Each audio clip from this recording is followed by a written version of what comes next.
ଆପଣଙ୍କ ନାଁରେ କିଏ ଫେକ୍ ଲୋନ୍ ନେଇଛି ଆପଣ କେମିତି ଜିପେ ଥ୍ରୁରେ ଚେକ୍ କରିବେ। ଏମିତି ହେଇପାରେ ଯେ ବହୁତ ଜଣ ଆପଣଙ୍କ ନାଁରେ ଲୋନ୍ ନେଇଯାଇଥିବେ, 10ଟା ଲୋନ୍ ଆପଣଙ୍କ ନାଁରେ ଚାଲିଥିବ, ଆପଣ ଜାଣିନଥିବେ। ଆପଣ କେମିତି ଗୁଗଲ ପେରେ ଏଇଟା ଚେକ୍ କରିବେ। ଆପଣ ଜିପେ ଓପେନ୍ କରନ୍ତୁ, ତାପରେ ସେଠି କ୍ଲିକ୍ କରନ୍ତୁ ଅନ୍ ମନି, ତାପରେ ଆପଣଙ୍କ ଗୋଟେ ଅପସନ୍ ଥିବ ସିଭିଲ୍ ସ୍କୋର, ତାକୁ କ୍ଲିକ୍ କରନ୍ତୁ ଚେକ୍, ତାପରେ check your civil score now.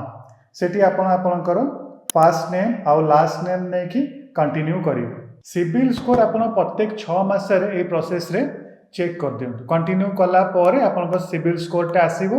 आपन सिविल स्कोर रे डिटेल इन्फॉर्मेशन पाई जिवे। आपन ना रे केतेटा लोन चली छि, आपन को लोन सुझिसंती, आपन पारे केतेटा क्रेडिट कार्ड अछि, सब डिटेल्स पाई जिवे। प्रत्येक 6 मास को थरे आपन जेमती हेले आपनकर सिविल स्कोर को चेक करंतु।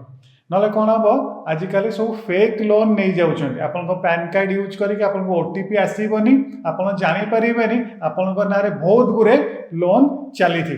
आपन प्रत्येक 6 मासरे आपन सिविल स्कोर को चेक कर दियंतु। आ धर आपन एमती किसी लोन पाउछन जोटा आपन नहीं नांती, इमीडिएटली आपन बैंक को कांटेक्ट करिकी ताको सॉर्ट आउट करंतु। ए वीडियोटा बहुत इंपोर्टेंट, आपन फैमिली आ फ्रेंड सर्कल रे शेयर कर दियंतु।